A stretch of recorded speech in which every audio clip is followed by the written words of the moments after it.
오늘은 아브라함에게 인생의 여정 스토리를 이끌어 가시는 제일 중요한 부분이기도 합니다. 이번 한 주일 동안 여기저기서 연락을 많이 주셨습니다. 건강이 괜찮냐고. 예, 아직 이렇게 멀쩡히 살아 있고요. 예, 혹시 제 건강 이런 것 때문에 염려를 하고 계셨던 분이 계시면 용서하시고 예, 지금 괜찮으니까 이 앞에 서 있겠죠. 자, 아브라함이 오늘 인생 스토리에서 제일 중요한, 어쩌면 전환점이 되는 본문이 오늘 본문입니다.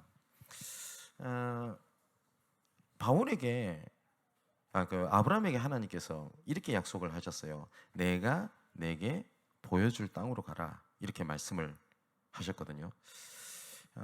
성경은 위인전기가 아니죠. 그래서 아브라함에게 하신 말씀이지만 하나님께서는 우리에게도 하신 말씀입니다. 나중에 결론 부분에 말씀드리겠습니다만은, 믿는 우리도 아브라함의 축복을 동일하게 받는다고 갈라디아 3장에 바울이 분명히 기록하고 있습니다. 그래서 하나님께서 우리에게도 똑같은 말씀을 하십니다. 내가 내게 보여줄 땅으로 가라. 그런데 이 말씀을 하시기 전에 하나님께서 중요한 말씀을 하시는 게 있습니다. 뭐냐면, 너는 너의 고향과 친척과 아버지 집을 떠나라 라고 되어 있습니다. 하나님께서 내가 보여줄 땅으로 가라 라고 하는 것이 제일 중요한 하나님의 말씀인데, 그 전에 뭐라고 말씀하시냐면은 너희 고향과 친척과 아버지 집을 떠나라 라고 말씀을 하십니다. 여기 말씀을 듣는 분들은 아브라함 얘기를 잘 아실 겁니다. 그런데 실제로요, 중요한 순간마다 아브라함을 속이고 아브라함의 발목을 잡는 내용이 뭐였냐면, 내 고향, 친척, 아버지 집, 여기가 계속 발목을 잡는 부분들이 굉장히 많이 나옵니다. 결정적인 순간에 내가 자기의 의지와 상관없이 이끌려가고, 그리고 또한 그게 기준이 되고 그것을 위해서 살아가는 것이 뭐냐면, 사실상 그게 주인 아닙니까? 그죠? 어떤 사람은 결국은 뭐 인맥이다, 아니면 뭐 어떤 관계다, 뭐 이런 것은 평상시에는 잘 안 드러나요. 근데 결정적인 순간에 주인이 드러날 때가 있습니다. 만일에 돈이다, 그러면 인간관계도 다 끊어버립니다. 맞죠? 명예다, 그러면 명예를 위해서 온갖 범죄도 저지릅니다. 결정적인 순간에 결국은 무엇의 주인이 되어 있느냐에 따라서 그것이 결정이 되거든요. 근데 하나님께서 이렇게 말씀을 하십니다. 아브라함에게. 아브라함 입장에서 한번 생각해 보세요. 네 고향, 친척, 집을 떠나라고 하지 않습니까? 어쩌면 아브라함에게는 자기의 모든 것이라고 생각했던 부분일 겁니다. 그죠? 그리고 조카도 데리고 가요. 그 이유는 아브라함의 배경이 있다니까요. 자기의 조카입니다. 그런데 부모님이 멀쩡하게 있는데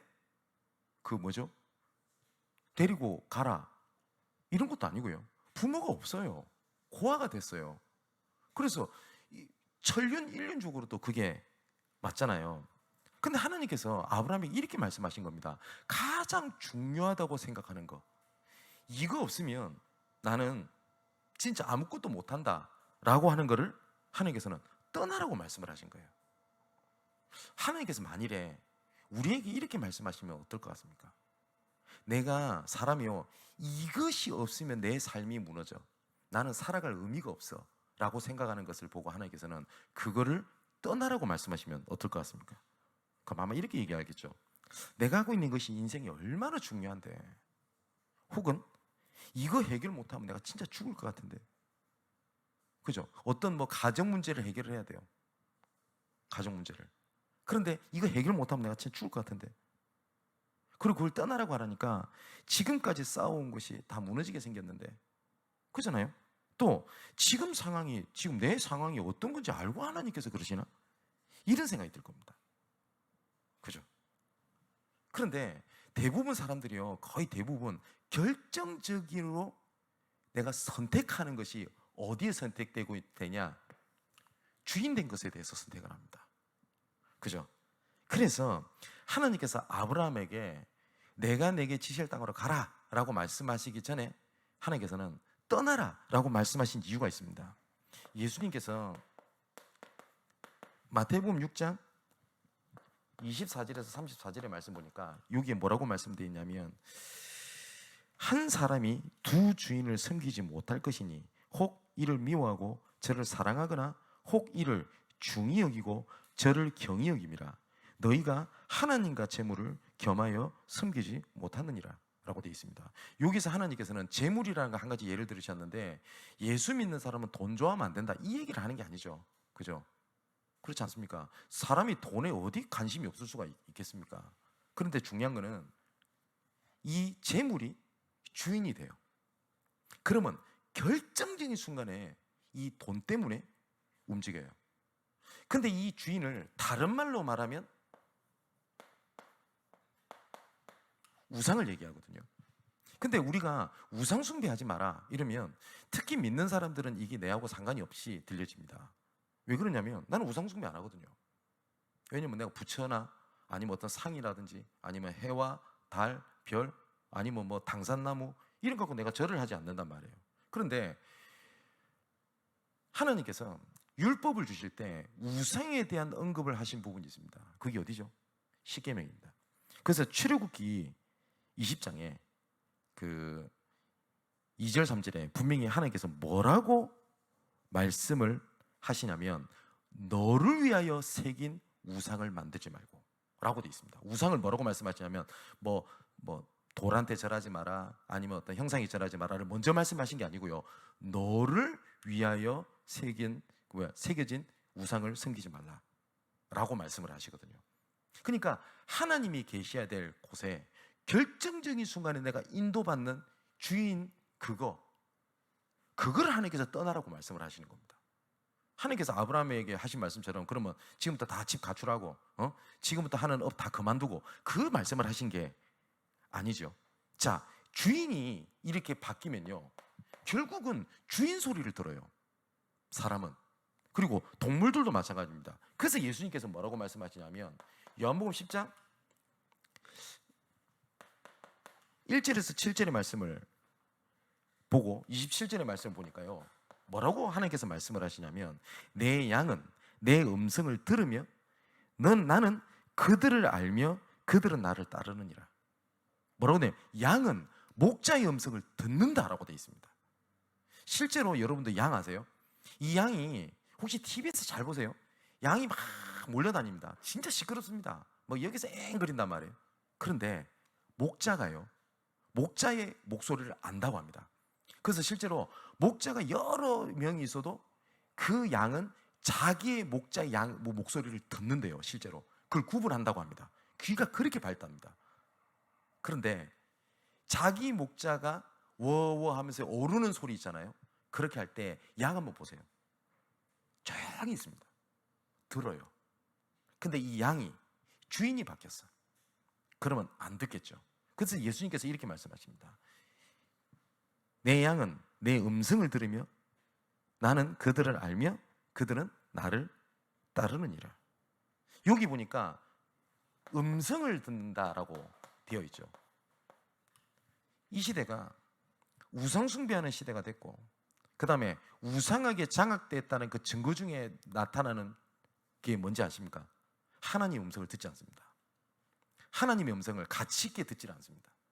그러다 보니까 말씀은 들어요. 그리고 말씀을 붙잡았다고 얘기를 해요. 근데 그것보다 현실의 소리, 내 상황의 소리, 이것들이 더 크게 들립니다. 더 크게. 오히려 아까 양을 얘기했듯이 양은 자기 목자의 음성 소리가 들릴 때는 입을 닫는다고 얘기를 했잖아요. 그죠? 다른 소리가 날 때는 울기도 합니다. 근데 하나님의 말씀을 들었을 때에, 들릴 때에 양이 안 듣는 증거는 계속 울겠죠. 뭐라고 막 울고 뭐 누가 때렸다고 뭐 삐지고 뭐 이런 얘기를 하겠죠. 자, 내 양은 내 음성을 듣는다라고 되어 있습니다. 우리 사랑하는 성도 여러분, 제가 주일날에도 말씀드렸듯이 제가 말씀을 전하는 지금 이 순간에도 저는 여러분들을 가르친다는 생각을 하고 있지 않습니다. 왜냐하면 저는 여러분들을 가르칠 수 있는 수준이 안 됩니다. 그리고 사실상 여러분들을 가르칠 수 있는 자격도 되지 않습니다. 동일하게 저도 동일하게 하나님 앞에서 하나님의 음성보다 이때는 이래야 돼, 저 때는 저렇게 해야 돼, 목회자는 이렇게만 해야 돼, 저렇게 해야 돼, 인간은 이렇게 해야 돼, 저렇게 해야 돼 라고 하는 소리가 더 크게 들릴 때가 많다는 것을 진짜 고백합니다. 자, 주인을 바꾸라고 하는 것은 음성을 들어야 되거든요. 하나님의 음성을 듣지 못하는 시대가 되니까요, 여러 가지가 있겠지만 에베소서 1장 17절에서 19절의 말씀 보니까 여기 보니까 부르심의 소망, 그 안에 있는 지극히 기업의 큰 풍성함, 지극히 큰 능력, 이렇게 되어 있는데 하나님의 음성을 듣지 못하다 보니까 어떻게 되는지 아세요? 고아와 같이 버려지게 된 겁니다. 그러다 보니까 내가 누구며 내가 무엇을 위해서 살아가야 될지를 잃어버려요. 어디로 누구를 따라가야 될지를 몰라요. 그러다 보니까 주인이 계속 바뀌어요. 주인이 어쩔 때는 사람이 주인이 돼요. 의지해요. 혹은 이 사람한테 가면 덕이 될 것 같아요. 안식을 얻을 것 같아요. 그리고 또 어떤 생각이 드는지 압니까? 이 사람은 혹시 뭐 고양이를 예를 들어 봅시다. 고양이는 내 마음을 알아주는 것 같아. 이런 식으로 계속 내가 뭐가 됩니까? 주인이 바뀌어요. 어쩔 때는 돈이, 어쩔 때는 어떻게 됩니까? 내가 무엇을 위해서 살아가야 될지를 내가 소망이 없는데 내 자녀가 소망이 됐어요. 그러다 보니까 자녀를 위해서 모든 걸 다 투자하고 살아요. 그게 주인이거든요. 그런데 어느 날 내 품 안에서 벗어나는 게 느껴질 때 그걸 못 견디는 겁니다. 그것 때문에 무너져요. 그래서 하나님께서 지금 계속 말씀을 주시는 것이 뭐냐면 주인입니다. 주인.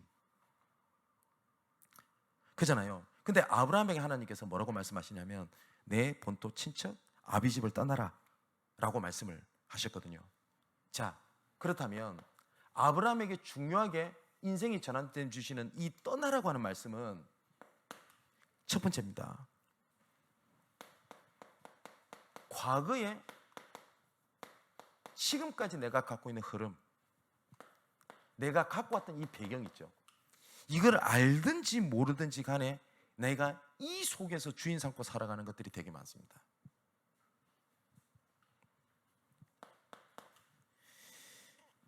이 사탄이 근본적으로 가져다 주고 있는 것이 있거든요. 창세기 3장에 하나님을 떠나게 만들었어요. 창세기 6장에 분명히 뭐라고 돼 있냐? 그 땅에 번성했다라고 돼 있어요. 뭘로 번성했냐? 주인이 하나님이 아닌 다른 걸로 번성한 겁니다. 그래서 결국은 어떻게 한답니까? 그걸 향해 계속 바벨탑을 쌓습니다. 그런데 사람이 하는 말 있죠. 최선을 다하면 돼. 맞아요. 그리고 열심히 하면 돼. 맞다니까요. 그게 틀린 게 아닙니다. 근데 열심히 하면 되는구나, 최선을 다하면 되는구나 라고 하는 것들에 사단이 어떻게 만드냐 아세요? 딱 함정을 딱 갖게 만드는 겁니다. 우리가 이런 생각을 하죠. 복음 가진 사람의 복음 가지고 최선을 다하면 내가 할 수 있다, 뭐든지 할 수 있다. 하나님의 능력을 가지고 저 1% 향해서 하면 할 수 있다 라고 얘기를 합니다. 굉장히 은혜되고 힘이 되죠. 근데 성경은 그렇게 말씀하고 계시지 않거든요. 고린도전서 10장에 14절입니까? 거기 말씀을 보면 하나님께서 분명히 뭐라고 말씀하시냐면 우리에게 분수 따가리 할 수 있는 수준이 있죠. 그리고 성경에는 분명히 우리에게 한계를 주셨다라고 되어 있습니다. 어쩔 수 없어요. 그죠? 우리가 할 수 있는 수준, 분수, 한계는 딱 정해져 있습니다. 어쩔 수 없습니다. 그런데요, 이 사단은 어떻게 만드는지 아세요? 이거를 바꿔버린 겁니다. 아니야, 네가 하는 춤 될 수 있어. 노력하면 못할 게 없어. 인간은 잠재력이 무한대야. 그렇죠? 그래서 누가 이 얘기하대요. 뭐 아인슈타인이 뭐 뇌를 15%밖에 못 썼다 이러면서 하면 된다. 이렇게 더 그게 자기한테 자극이 되지 않습니까? 근데 성경은 반대로 얘기하고 있다니까요. 우리에게 분수를 주고 한계를 주셨다고 돼 있어요. 그래서 내가 복음 붙잡고 내가 이걸 넘어서고 내가 진짜 탑으로 가고 내가 유명해지고 이리 붙잡잖아요. 예, 그게 굉장히 언약처럼 보이지 않습니까? 그런 사람들 특징이 있습니다. 뭔지 아세요? 하나님 앞에 만족과 감사가 없어요. 왠지 알아요? 항상 부족해요. 항상 모자라 보여요. 감사가 없어요. 그죠? 제가 부교육자 시절 때 참 하나님 앞에 만족하면서 감사하면서 살았었어요. 그 이유가 응답이 많아서가 아닙니다. 증거가 많아서가 아닙니다. 그냥 내가 복음 전하고 있다, 내가 이렇게 하나님이 나를 사용하고 계신다는 그 자체만으로 행복하고 감사했어요. 그러다 보니 응답이 있다, 열매가 있다, 힘들다, 그걸 떠나서 그냥 그게 그렇게 행복하고 좋았어요. 그게. 근데 어느 날입니다. 제가 목사 안수를 받고 제가 사역을 할 텐데 너무너무 힘든 거예요. 사역이. 그만두고 싶다. 그리고 그냥 하는 표현 아닙니다. 제가 그때를 지금 눈을 감고 생각을 해봐도 그때의 그 갈등을 다시 하고 싶진 않을 만큼 너무 괴로운 거예요. 그래서 정말로 모든 것을 접으려고 제가 생각을 했던 적이 있습니다. 누가 그러대요? 응답이 없었냐? 아닙니다. 그때 전도사 때하고 비교하지 못하는 응답, 증거, 열매들이 오기 시작을 했어요. 그런데요, 뭐가 딱 하나 바뀐지 아십니까? 감사가 없어졌어요. 그전에는 그냥 은혜 주신 게 감사, 현장에서 사역할 수 있는 게 감사, 헌신할 수 있는 게 감사, 이거 있는데 나중에 제가 어떻게 바뀌었냐면 누가 나를 다른 사람이 어떻게 보지? 내가 본부에서 이걸 담당하고 있는데 나를 어떻게 평가하지? 막 이런 것들 있죠. 이런 것들이 계속 쌓이다 보니까 뭐가 없는지 아세요? 하나님 앞에 감사와 만족이 없어요. 사단이 딱 이렇게 함정을 파나요. 사랑하는 성도 여러분, 하나님께서 우리 보고 단 한 번도 세계 최고가 되라라고 말씀하신 적이 없어요. 그러면 내가 이렇게 한계가 있는 거 어떡합니까? 예. 그런데 하나님께서는 내 분수와 한계를 넘어서 하나님께서 증거를 주시는 겁니다. 하나님께서. 그건 하나님의 영역이에요. 근데 그 하나님의 영역을 어떻게 만다고요? 내가 하려고 하는 거예요. 그게 창세기 3장 문제예요. 네가 하나님처럼 될 수 있다. 될 수 있습니까? 네가 노력하면 모든 걸 할 수 있어. 진짜 할 수 있습니까? 아니잖아요. 혹시 이 말씀을 듣는 분 중에서 내가 맡은 일에 대해서 뭔지 모르게 계속 불안하고 부족하고 내가 안 되는 것처럼 보이고 하면 정말 이 사단이 가져다 준 이 함정에서 빠져나오게 되기를 주님의 이름으로 축원을 드립니다. 또 창세기 사도행전 13장, 16장, 19장에 이제는 여기에 함정에 딱 빠져 있잖아요. 그러다 보니까 뭐가 딱 생기는지 아세요? 일반 사람들이 생각할 때 당연하게 그렇게 살아요. 그게 틀이에요. 그잖아요. 뭐냐면 아니 이 바닥에서는 다 그렇게 해.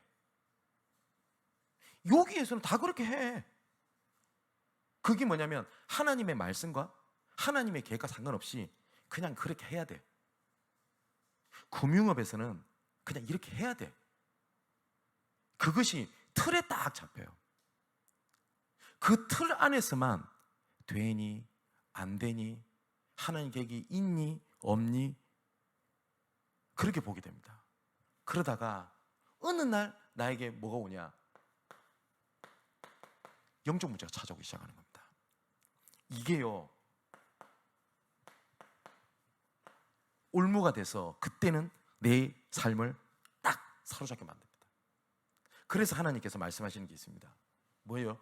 이 창세기 3장 문제는 딱 한 가지입니다. 주인을 사단이 바꾸는 작업을 한 겁니다. 주인을 바꾸는 작업을. 그래서 떠나라고 얘기를 하는 겁니다. 뭐예요? 주인을 바꾸라고 말씀하시는 거예요. 이것들이 내가 알게 모르게 잡혀져 가지고 어떻게 붙잡고 있냐? 신명기 29장 18절 19절에도 나오고 히브리서 12장 14절 17절에 어떤 단어를 쓰냐면 쓴뿌리가 딱 내려지게 된 겁니다. 히브리서 12장 15절에 너희는 하나님의 은혜에 이르지 못하는 자가 없도록 하고 또 쓴뿌리가 나서 괴롭게 하여 많은 사람이 이로 말미암아 더럽게 되지 않게 해라 라고 되어 있거든요. 이 사단이 이 주인을 가지고 열을 가지로 아브라함을 속이는 것 중에 결정판이 뭐였냐면 조카 롯이었습니다. 제가 말씀을 이거 여러 번 드렸잖아요. 조카 롯도 하나님을 믿는 사람입니다. 근데 아브라함이 조카 롯을 데리고 가는 것이 하나님의 말씀을 거역했던 것이 아니었어요. 아브라함은 뭐냐면 내 기준에 그렇게 하는 것이 맞다고 생각을 한 거예요. 자기 기준에 하나님의 언약을요 타협을 시켰어요. 내 시로 말미암아 만방이 복을 얻게 하겠다 할 때 어떻게 생각하냐? 이 조카 롯도 우리 집안 사람이잖아요. 자기 아내는 아기를 못 낳으니까 이 조카 롯은 그래도 우리 씨니까 얘를 통해서 자손을 펼치면 되지 않습니까? 아브라함은 안 믿은 게 아니라니까요. 자기 기준으로 믿었어요. 근데 하나님께서는 조카 롯을 내보내라고 말씀하십니다. 근데 하나님께서 나중에 또 이 말씀을 또 하십니다. 네 시로 말미암아. 그랬더니 이 아브라함이 또 무슨 얘기를 하는지 아세요? 자기가 데리고 있는 종, 되게 이 종을 사랑하고 믿었어요. 나중에 보면 자기 그 아들 이삭의 아내를 얻게 하기 위하여 모든 재물과 모든 것을 믿고 맡길 만큼 사랑했던 종이었습니다. 똑같이 얘기합니다. 이 종이 나의 후사입니다. 그때 하나님이 또 말씀하십니다. 아니, 네 몸에서 난 씨라야 너 진짜 그게 너 자손 아니냐? 라고 말씀을 하십니다. 내 인생에 나도 모르게 타협하고 있는 조카 롯이 있지 않습니까? 그죠? 하나님 진짜 돈 주십시오. 내가 세계복음 하겠습니다. 근데 이거 하나님 안 속거든요. 세계복음만 하겠습니다가 진짜 근본입니까? 아니면 돈을 주십시오입니까? 우리가 나도 모르게 타협하는 것들 되게 많거든요. 그것처럼 하나님께서는 뭐라고 말씀하시냐? 아브라함에게 떠나라 라고 말씀하세요. 그러면서 하나님께서 아브라함에게 주셨던 은혜를 말씀을 하십니다. 자, 순서를 조금 바꿀게요. 창세기 13장에 드디어 조카 롯을 내보냅니다. 조카 롯을. 그때 이렇게 하나님께서 말씀에 기록되어 있습니다. 뭐냐? 떠나라. 주인을 바꾸는 작업을 하잖아요. 근데 뭐라고 되냐? 롯이 아브라함을 떠난 후에 그때 하나님께서 그 전에는 어떤 계획이 있다고 말씀을 안 하셨어요. 그때 처음으로 말씀하십니다. 내 씨가 하늘에 별처럼 많게 하겠다. 바다에 모래처럼 많게 하겠다.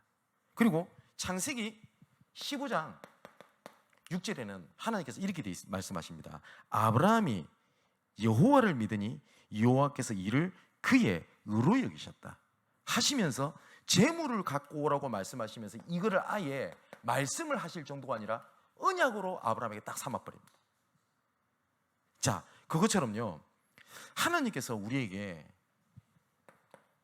지금까지 은혜로 주신 게 있습니다. 그렇지 않습니까? 우리 사랑하는 성도 여러분, 특히 우리 중직자 여러분, 내가 어떤 갈등이 생기고 어려움이 생길 때가 있을 겁니다. 그죠? 그런데 고린도후서 6장 1절 2절에 보니까 하나님께서 하나님의 은혜를 헛되이 받지 말라라고 말씀하셨거든요. 하나님의 은혜를. 그런데 우리가 지금까지 하나님께서 주신 은혜가 있잖아요. 하나님 은혜가 내 눈앞에 있는 문제에 무너질 만큼 헛되고 나약했던 겁니까? 어떤 사람이 이런 생각이 들 때도 있을 거예요. 내가 정말 하나님의 언약 붙잡고 은혜로 중직자가 됐는데 내가 이러려고 중직자가 됐나?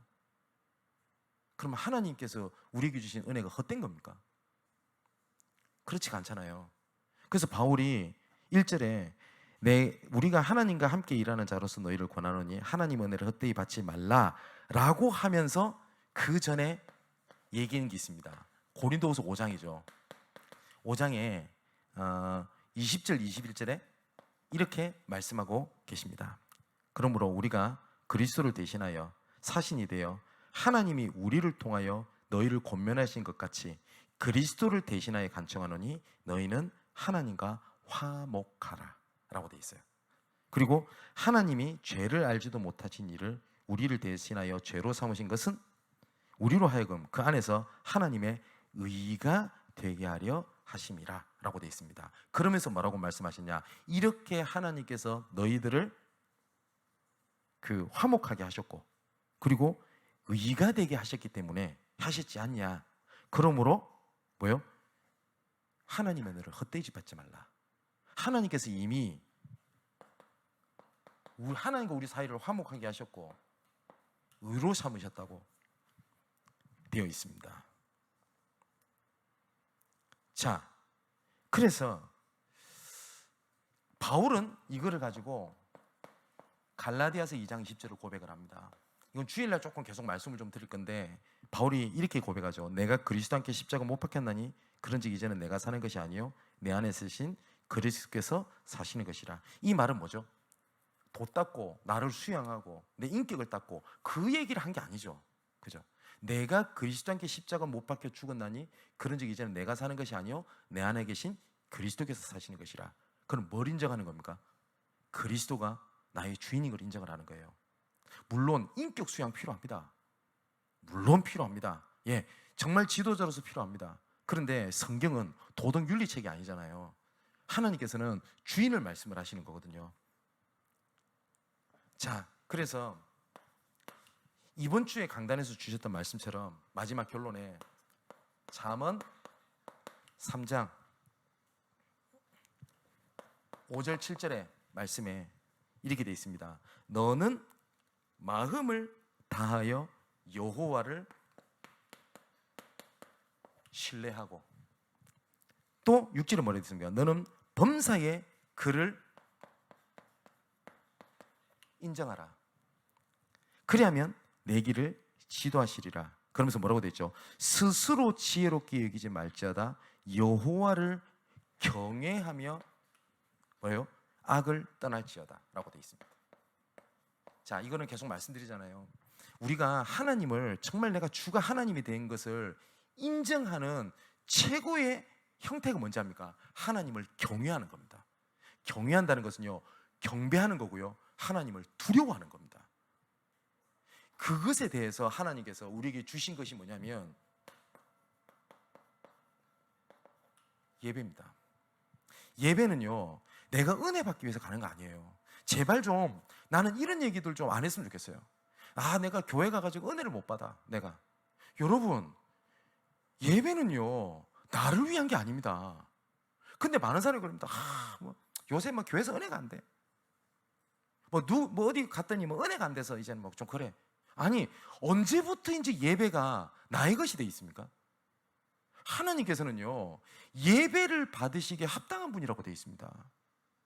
그런데 우린 자꾸 뭔지 압니까? 예배조차도 하나님께 나가는 것조차도 내 기준이에요. 내가 이런 얘기 진짜 많이 듣습니다. 다른 교회에서 우리 목사님은 가니까 요새 말씀이 은혜가 안 돼. 그 말을 반대로 말하는 거야. 나랑 안 맞다 이 말 아닙니까? 그런 겁니까? 그 한번 물어볼게요. 우리가 하나님과 얼만큼 통하고 얼만큼 맞다고 생각을 하세요? 여러분, 하나님이 우리를 보실 때 진짜 이쁠까요?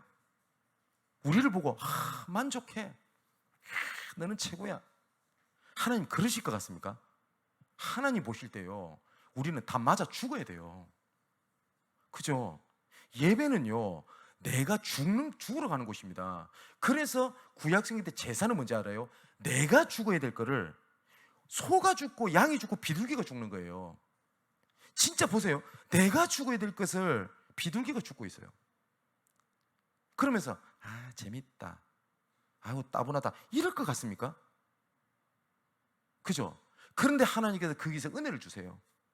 그래서 내가 살아나는 거예요. 그죠? 그래서 예배에는요, 예배에는 우리를 대신해서 죽으신 그리스도가 얘기가 되어져야 되고요. 왜냐? 반드시 하나님 앞에 제사는 제물이 중요해요. 그래서 그리스도를 얘기해야 돼요. 그리고 그리스도께서 죽으실 때 같이 죽고요, 그리스도께서 부활하실 때 같이 살았다고 돼 있어요. 그래서 예배는요, 내가 은혜 받으러 가는 곳 아닙니다. 예배는요, 예배 잘 드렸더니 축복을 받았다? 미안하지만 혹시 그걸 가지고 얘기하면요, 사입이라고 얘기하셔도 돼요. 그거는 따라오는 하나님 은혜지 그게 예배의 목적이 아닙니다. 내가 하나님, 내 인생의 주인은 그리스도임을 믿습니다. 그러면 가장 첫 번째 내가 찾아고 회복해야 될 게 뭔지 아십니까? 나는 이제 죽었습니다. 그분이 나의 주인인 걸 인정합니다 라는 거에서 가장 첫 번째가 뭐가 나와야 되는지 아세요? 기도 많이 하는 거 아니에요. 아니, 나를 자꾸 자책을 하고 내가 잘못했어 라고 하는 게 아니에요.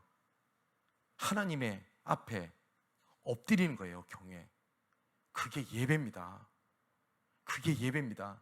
교회 와서 내가 하나님의 말씀을 배우러 오는 것도 아닙니다. 하나님 앞에 엎드리는 겁니다. 마지막 결론에 아까 말씀드렸듯이 갈라디아서 3장 6절 9절에 이렇게 돼 있어요. 제가 읽어드릴게요. 아브라함이 하나님을 믿음에 그것을 그에게 의로 정하셨다함과 같으니라. 그런즉 믿음으로 말미암은 자들은 아브라함의 자손인 줄 알지어다. 아브라함에게만 하신 것이 아니고요, 우리 아브라함의 자손 우리에게도, 그죠? 또 하나님이 이방을 믿음으로 말미암아 의로 정하실 것을 성경이 미리 알고 먼저 아브라함에게 복음을 전하되 모든 이방인이 너로 말미암아 복을 받으리라 하셨느니라. 이거 아브라함에게 하신 말씀입니다. 9절에 그렇게 되어 있습니다. 그러므로 믿음으로 말미암는 자는 믿음이 있는 아브라함과 함께 복을 받느니라 라고 말씀하셨습니다. 그러면 오늘 하나님께서 아브라함에게도 전환점을 주신 언약이 하나님께서 나에게 주신 겁니다. 오늘 주신 말씀을 조금 마음에 담고 정말 주인을 바꿔야 되겠습니다. 혹시 내 감정의 주인이 되어서 내 삶을 움켜쥐고 있지 않습니까? 아니면 내 문제가 내 삶을 무너뜨리고 있지는 않습니까? 아니면 내가 하고 있는 목표를 향해서 미친 듯이 달려가고 그걸 위하여 방법을 찾고 그걸 위한 만남과 그게 노력을 하는 것에 주인을 삼고 달려가고 있지 않습니까? 혹시 내가 큰 문제가 생겼습니까? 그러면 다른 주인을 향해서 브레이크 없이 달려가서 폭주하는 나를 막으신 하나님의 은혜입니다.